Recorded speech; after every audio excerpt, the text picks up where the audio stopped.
Hi again. Here we are with part 4 of NX Rendered Talks from Marine.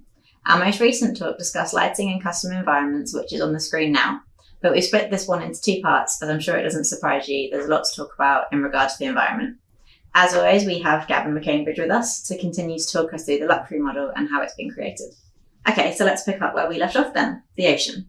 Could you talk us through how you created such a realistic ocean? Yeah, so the approach we took to doing this was to create it in geometry. We started off with a sketch, and then from the sketch we apply an extrusion, and then we go to 3D texture.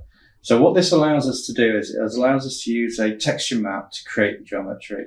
What we're looking at here is this is how it's set up, and we've got the sort of process you do to do it is you set up UV. So this is telling it where this texture is going to sit and how it's going to sit. And then, as you can see, we've got a lot of options here to do with how we're going to scale it, how we're going to apply it. The main one for me in this is the value of it. So the depth of it's going to the geometry is going to come up from the actual surface. Mm-hmm. But then you've got other settings. So you've got things like mesh refinement, where we can say we want a really fine mesh or we want quite a coarse mesh. And this all depends on what level you're working at. If you're working at something that's going to be, you're going to show off, it's going to be in front of people, you might want to go to fine or extra fine. But the sort of things that it will take longer to process, but it gives you those options. So if you're doing it for yourself, you're doing a quick render and that's the kind of thing, you can do it this way as a test. Mm-hmm. Once you're happy, go to the next stage. So once we've completed this, the next stage is to go into the viewport. And as you can see, this is how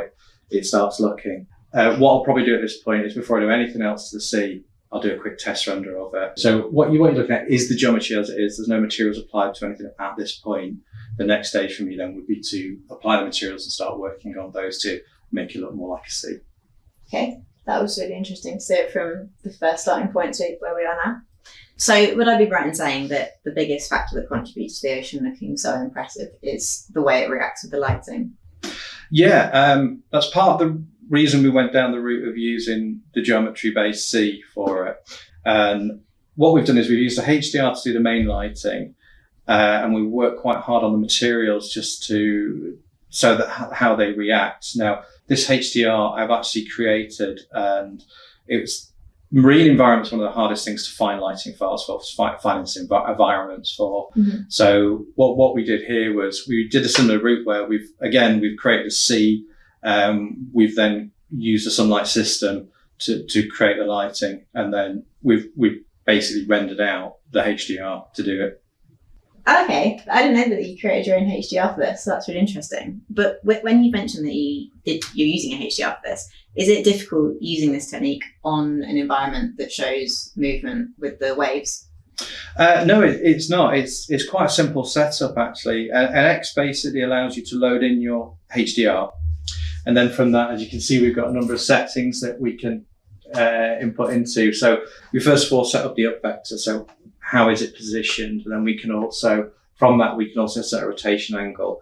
And the thing with the HDR, and especially the one that we just looked at, is it has, as you could see on it, there was a clearly defined area where there was sun. Mm-hmm. So what we can then do with the rotation is we can actually move that sun around. Right. After that, it's just general settings. Now, because this is on the water and the water is supplied by the geometry, we don't need to infer there's a ground. So that's something that we can also turn on and off. So we've left it off at here. And then the other thing is settings. So where it says Ray Trace Studio settings and the intensity, that's basically how bright we want it. And again, that's controlled there. So the next stage off to that is to define how we want it shown in the scene. And in this case, we went into background and we set it as an environment. Okay, so how come in this one, for instance, you decided to use dome over a backplate? Yeah, the reason for that is what we were looking at here is how can you get the maximum sort of usage out of it.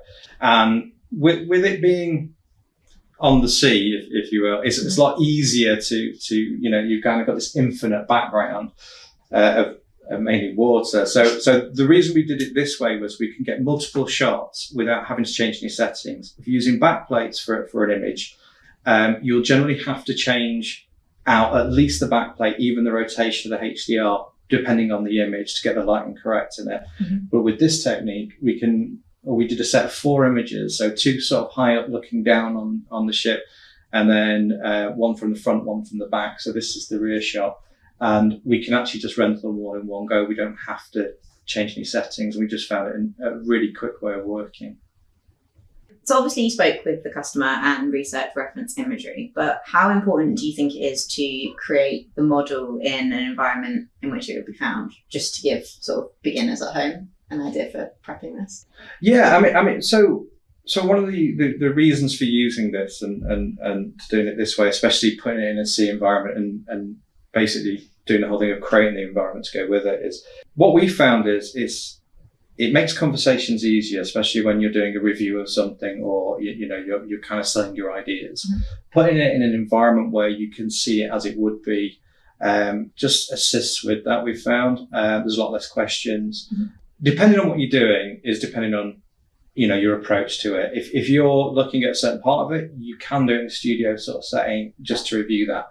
But when, like here, where we've got a complete model, we really want to show it off and to show its kind of how grand it is and the extent of it. So in my mind, I think it's key to getting your message over, and I found, and with conversations with other customers as well, that they also find it assists them in the point of when they're working.